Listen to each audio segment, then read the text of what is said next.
నెల్లూరు జిల్లా అని రెడ్ల రాజ్యం అంటుంటారు, పెద్ద రెడ్ల రాజ్యం అంటుంటారు. అందరూ పెద్ద రెడ్లే, కుటుంబాలు డామినేట్ చేస్తుంటాయి. అందులో ఆనమోళ్ళ కుటుంబం కూడా ఒకటి.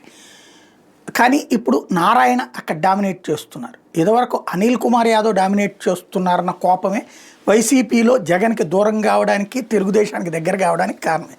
ఇప్పుడు తెలుగుదేశం వచ్చేటప్పటికి అనేక మందిని కోటం రెడ్డి కావచ్చు వీళ్ళందరూ కూడా అక్కడ అవకాశాలు ఇచ్చింది, నడుస్తుంది. ఇప్పుడు ఆనంకి నారాయణకి మధ్యన విభేదం అన్నట్టుంది. ఏదైతే నిన్న స్కూల్ గురించి ఓపెన్గా వీఆర్ హై స్కూల్కి వీఆర్ మున్సిపల్ హై స్కూల్గా పేరు మార్చడం సబబు కాదు, పాఠశాల అభివృద్ధికి పురపాలక శాఖ మంత్రి నారాయణ సహకరిస్తే పాఠశాల పేరు కార్పొరేట్ స్కూల్గా మార్చేస్తారా? దీని ఆధునీకరణ కార్పొరేట్ సంస్థలు, బ్యాంకులు, సిఎస్ఆర్ నిధులు ఇచ్చినాయి. కార్పొరేషన్ నిధి ఎక్కడుందో నగర కమిషనర్ సమాధానం చెప్పాలి. ఇట్లాంటి పొరపాట్లు మళ్లీ జరగకుండా మంత్రులు నారా లోకేష్, నారాయణ చర్యలు తీసుకోవాలని దేవాదాయ శాఖ మంత్రి అయిన Anam Ramanarayana V R municipal high school ప్రారంభోత్సవంలో ఆనమన్న ఈ మాటలే చర్చనీయాంశంగా మారిని. వెంకటగిరి రాజా విద్యా సంస్థలో నేను చదువుకున్న 65 ఏళ్ల పాటు వీఆర్ విద్యా సంస్థల నిర్వహణను ఆనం కుటుంబమే చూసింది. రాజకీయ కక్షతో మేనేజ్మెంట్ను రద్దు చేసి పేద మధ్యతరగతి పిల్లలకు విద్యను దూరం చేశారు.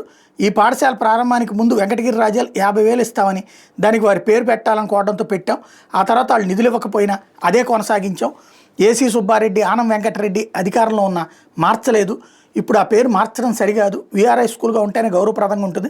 నెల్లూరు నగరంతో పాటు రూరల్ ప్రజలకి ఈ పాఠశాల అందుబాటులో ఉండాలి అంటూ సూచించారు.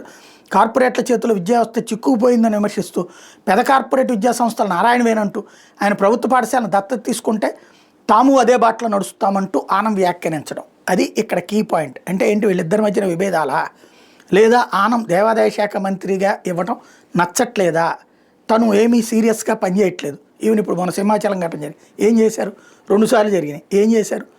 అట్లాగే కీలకమైనటువంటి ఘటనలప్పుడు ఏం చేయట్లేదు. అప్పుడప్పుడు రాజకీయ స్టేట్మెంట్ తప్పించి మంత్రిగా తను ఏ గోళ్ళ అభివృద్ధికి ఏ సీరియస్నెస్ జరగట్లేదు.